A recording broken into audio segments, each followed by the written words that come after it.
here at Design Engine. I'm prepared to show you this model and work through the functions of the model. What I've developed is a very robust model that can be flexed and proven, basically to prove out the form. You don't really know what you want until you see it. And what I've done is I've just simply set up a lattice structure of curves that you can tug and pull on and kind of prove out the concept. There's no dimensions on that back dimension, the back curve.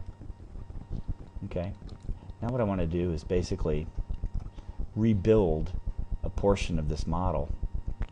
Okay, so that surface has gone away. I'm going to go ahead and delete the surface and simply rebuild it.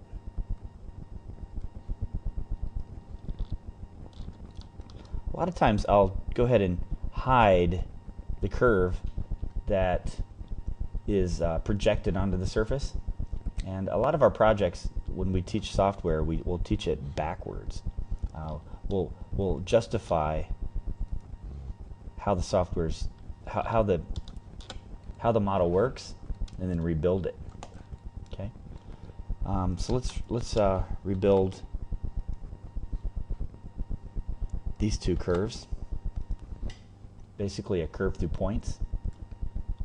Okay, and I'm going to dig the top of this and grab here. Go ahead and force tangency. Okay, and now the top of the curve was the first point, the bottom of the curve is the second point, so I'm going to go ahead at the top, force its surface normal to this data plane that I have turned off. Okay, and the arrow points in the angle of tangency, which is in the direction of the first curve pointing to the second curve. So my second selection will be the surface, and I forced it tangent to both. Middle click to cancel out. I'm going to do the same thing again. Left click, and then force my tangency. Okay, the first point was up here. I'm not going to mess with that one. I'm going to go straight to the end point and grab the